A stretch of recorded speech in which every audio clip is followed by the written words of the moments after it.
बिल्कुल। का डांस रहे, का एक्सप्रेशन रहे, का परफॉर्मेंस रहे, का एक्टिंग रहे। वाह वाह वाह, माइंड ब्लोइंग।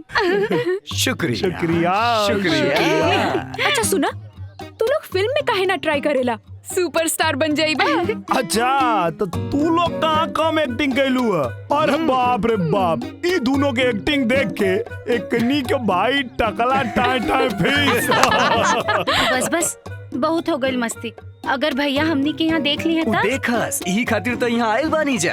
अरे ये पूरा ड्रामा में हम दोनों तोहनी लोग के साथे बनी जा। अगर ये बात भैया के मालूम पड़ जाई तब का एगो नया सीन बना देवे के। हाँ बाकी सुना, बार बार तू लोग जीतबा ई मत सोचा, कबो तू लोग भी प्रॉब्लम में फंस सकेला। जब ड्रामा शुरू हो गई तो अच्छा हो या खराब, क्लाइमेक्स तक तो एक्टिंग कर ही के पड़ी। करेक्ट।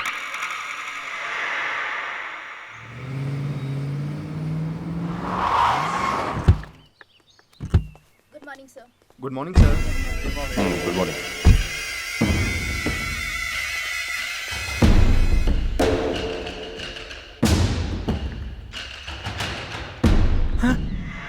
सर एक मिनट, कहा तू लोग अंदर जा, हम आओ तनी। ठीक बा। का भाई? सर ये दुनिया में आपके जैसन बेवकूफ कौन नहीं है। का बोले रे? हमके बेवकूफ बोलता रहे? गुस्सा छोड़ी तनी है देखी। राउर पैसा से दारू पी के, राउर पैसा से जाके राउर बहन के साथ रोमांस करता। सार कुकुर, आज ये दोनों की सर, गोली सर, मार सर, दे। एक सेकंड, आज कोनो गड़बड़ी मत करी सर। काहे की कंपनी के सारा लोग ये मौजूद था, एमे नुकसान रौरे हुई। काहे की सर ये लोग के पता चली ना तो राउर नाम पूरा मिट्टी में मिल जाए सर। शट। आप टेंशन छोड़ी, पहले मीटिंग करी। वो दोनों को पहले ऑफिस में बुलावत है, ओकरी बात जौन करे के बात करी। 2 लाख। तो निकाला दा। अरे दे दा। ये ला। हाँ, दे दे मेरू फोन।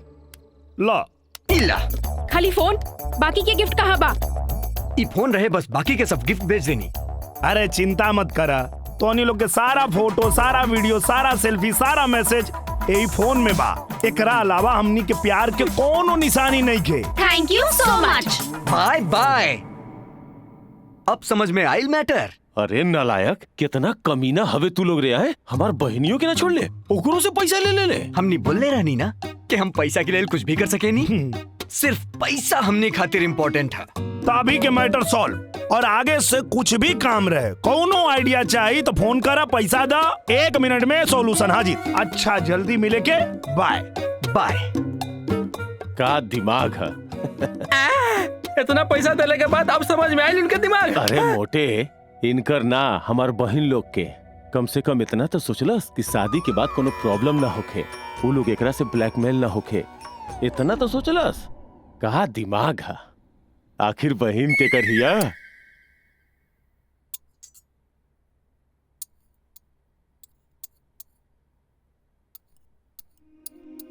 नेहा और त्रिशा, तू दोनों से कोई जरूरी बात करे क्या? बोली ना भैया, क्या बात है? तू लोग के शादी के बारे में।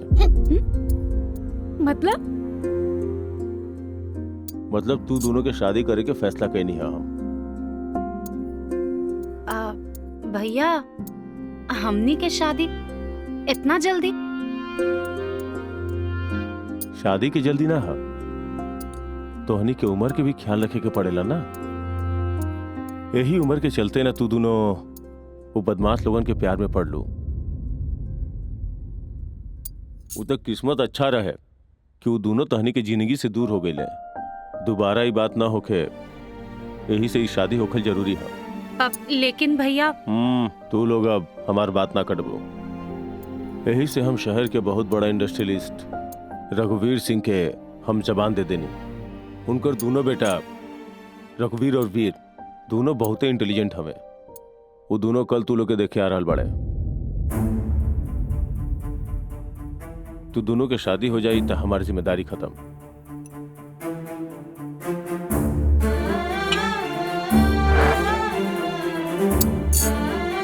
हाँ, त्रिशा, हमनी के तो सारा प्लानिंग हमनी पर उल्टा पड़ गई। बस ये बात जल्द से जल्द जयवीरू के बतावे के पड़ी। सुनाए मोर करे जा तू देले बाड़ा जवन मोबाइल आके ले जा याद कर जइया कुंवार रहलू पियावा से पहले हमार रहलू।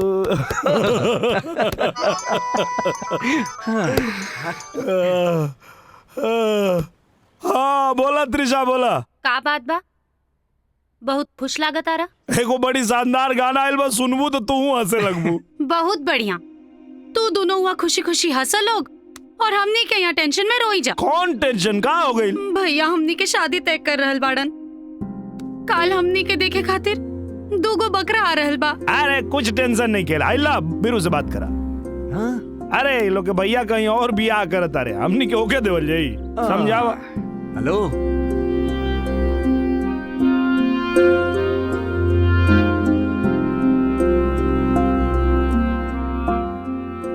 मतलब समझ गई लू ना?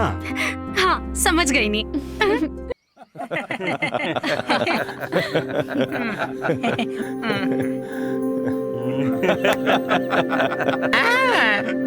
हंसला तो बेटा हंसला हंसला हंसला चाहे बिरू कोनो मामूली प्रेमी नहीं खन।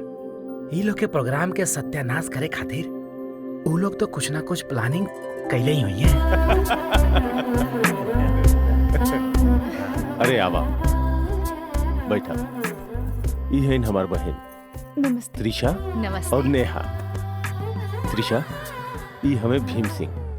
हाय। हैंगर पे लटकल कपड़ा जैसन आदमी के नाम भीम सिंह। हाय। और नेहा ई हमें रणबीर सिंह। हाय। गेंडा जैसन आदमी के नाम रणवीर। हाय। का बेटा तोरा पसंद दिया? हमार दोनों बेटा के और बहन पसंद दिया, त्रिशा और नेहा। रउआ भी अपन बहनन से पूछ ली। हमरा अपन बहन से पूछे के जरूरत नहीं है। जवन हम कहे उहे उ करी। बिल्कुल गलत है ना त्रिशा? है ना नेहा? हाँ भैया। एका ये दोनों बहन हाँ में हाँ मिलाओ तड़ी का जय वीरू से ये लोग डिवाइड हो गई। I can believe something is wrong. Sir हाँ? क्या हम लोग त्रिशा नेहा से पर्सनल बात कर सकते हैं? हाँ? हाँ भैया काहे ना। हाँ हाँ ठीक है। छत पे चल जा। हाँ हाँ आई आई। चलो भाई। सारा मामला पॉजिटिव फिर हमार दिल का है नेगेटिव बोला था। जरूर कुछ ना कुछ गड़बड़ है। आई ना आई। हाय हाय हेलो कितना देर लगा दिलू अब कब से वेट करता नहीं जा।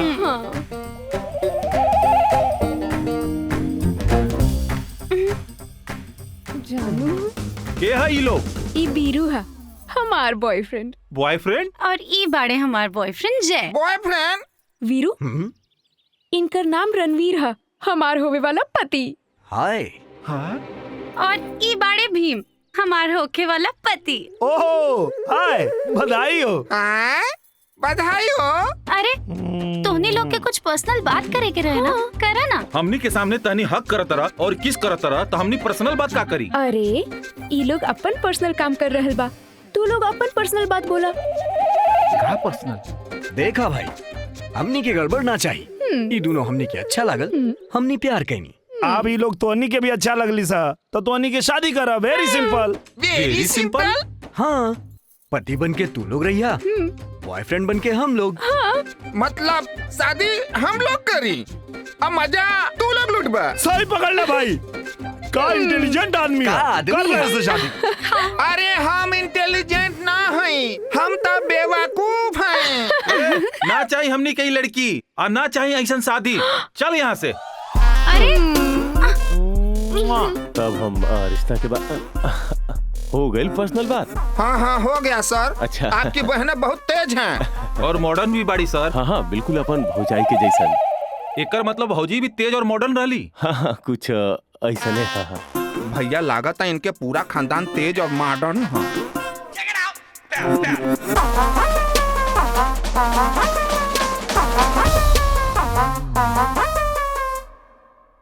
ससुर जी हमार होखे वाला बहनोई राउर कान में कुछ खुसुर फुसुर करत रहले। ई दोनों ई शादी खातिर राजी नहीं खन। काहे का हो गई? राउर परिवार बहुत अच्छा ही समझ के ई दोनों के रिश्ता लेके आई नी। लेकिन ऐसन का बात हो गई जो ऐसन बात कर रहल है? का बात करत नहीं? राउर तो पूरा खानदान ही खराब बा। Shut up! जे हमार खानदान के बारे में ऐसन बात बोलला। शादी से पहले ही हमार बच्चा लोग के सामने तो हर बहन अपन बॉयफ्रेंड के साथे रोमांस करत रही। राउर बहनन के साथे के बियाह करी? एकर मतलब छत पर जय वीरू सीन के कुछ नया मोड़ देला। झूठ, एकदम झूठ। ये दोनों झूठ बोल रहल बाड़न। झूठ? शादी से पहले ही ये लोग सुहाग रात मनावे की चाहत रहे। सुहाग रात? मना कइला के बाद भी ये लोग कहत रहे कि कम से कम चुम्मा तो देवे ही के पड़ी। चुम्मा? हमने जब कहली कि ये सब शादी के बाद, तब वो ये लोग कुछ ना सुनलन। और भैया ओकरा बाद ये दोनों लोग हमने के हाथ पकड़ के